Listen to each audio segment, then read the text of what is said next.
நம்முடைய பிதாவாகிய தேவனாலும் நம்முடைய இரட்சகராகிய இயேசு கிறிஸ்துவினாலும் உங்களுக்கு கிருபையும் சமாதானமும் உண்டாவதாக.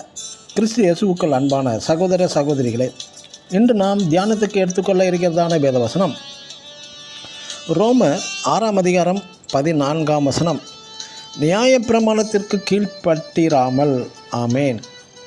இன்றுள்ள கிறிஸ்தவர்கள் கிறிஸ்தவத்தை சில மத கோட்பாட்டுடனும் சட்டத்திட்ட பிரமாணங்களுடனும் பயபக்தியாய் வாழ்ந்து வருகிறார்கள்.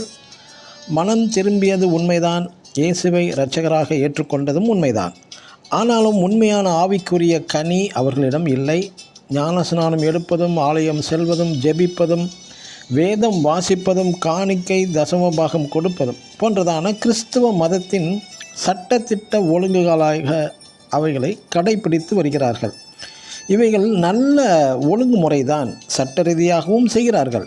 இவற்றை நாம் தேவனுக்காக நிறைவேற்ற வேண்டியதான ஒரு கடமைகள் என்றும் தேவனுக்காக செய்யும் சுமைகளாகவும் சிலர் செய்து வருகிறார்கள். ஆம், நல்லதுதான்.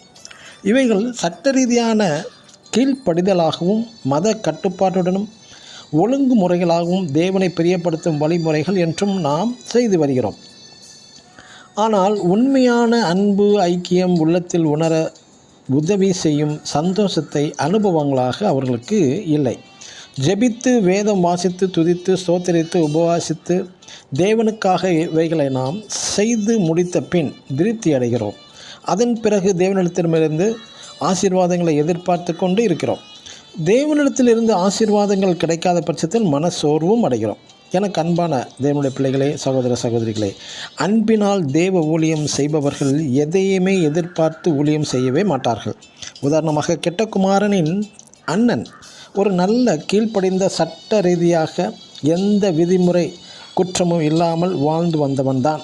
தகப்பனின் மகா பெரிய விருந்து தனக்கு ஏன் இல்லை என்று கடைசியாக பொறாமைப்பட்டு ஆதங்கப்படுகிறான். ஆகவே சட்டத்திட்டம், சபை ஒழுங்குகளை விட அன்பு ஒன்றுதான் மேலானது. ஆமென்.